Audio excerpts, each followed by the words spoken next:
Kota police ಠಾಣಾ ವ್ಯಾಪ್ತಿಯಲ್ಲಿ ಕಳೆದ ವರ್ಷ ನಡೆದ ಯುವಕರ ಅಪಹರಣ ಪ್ರಕರಣದ ಆರೋಪಿಗಳ ವಿರುದ್ಧ ಕೋಕಾ ಕಾಯ್ದೆಯಡಿ ಪ್ರಕರಣ ದಾಖಲಿಸಿ 7 ಮಂದಿಯನ್ನ ಬಂಧಿಸಿದ್ದು, ತಲೆಮರೆಸಿಕೊಂಡಿರುವ ಪ್ರಕರಣದ ಪ್ರಮುಖ 2 ಆರೋಪಿಗಳಿಗಾಗಿ ಪೊಲೀಸರು ತೀವ್ರ ಶೋಧ ಕಾರ್ಯ ನಡೆಸುತ್ತಿದ್ದಾರೆ. ಸುರತ್ಕಲ್ ಕಾಟಿಪಳ್ಳದ ದೇವಿಪ್ರಸಾದ್ ಶೆಟ್ಟಿ, ಸುದೀಪ, ಮಿಥುನ್ ಕೈಕಂಬ, ಕೃಷ್ಣಾಪುರದ ಶ್ರೀಶಾ ಆನಂದ ಶೆಟ್ಟಿ, ಹಿರಿಯಡ್ಕ ಅಂಜಾರು ಗ್ರಾಮದ ಸುಜಿತ್, ಕೆಮ್ಮಣ್ಣು ಗ್ರಾಮ ಪಡುಕುದ್ರುವಿನ ಸುಹಾಸ್, ಕೆಮ್ಮಣ್ಣು ಹೂಡೆಯ ಮನೋಜ್ ವಿ ಕೋಟ್ಯಾನ್ ಬಂಧಿತ ಆರೋಪಿಗಳು.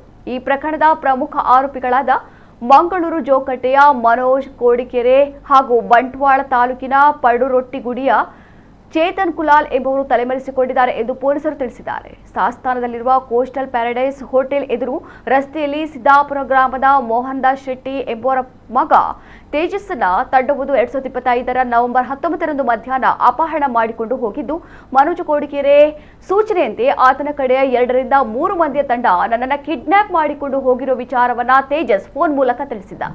ಈ ನಡುವೆ ಅಪರಿಚಿತ ವ್ಯಕ್ತಿ ಕರೆ ಮಾಡಿ ತೇಜಸ್ನನ್ನ ಬಿಡಬೇಕಾದಲ್ಲಿ 50 ಲಕ್ಷ ರೂಪಾಯಿ ಹಣ ನೀಡುವಂತೆ ಬೆದರಿಕೆ ಹಾಕಿ, ಇಲ್ಲದಿದ್ರೆ ತೇಜಸ್ನನ್ನ ಕೊಲ್ಲುವುದಾಗಿ ಬೆದರಿಕೆ ಹಾಕಿದ್ದ.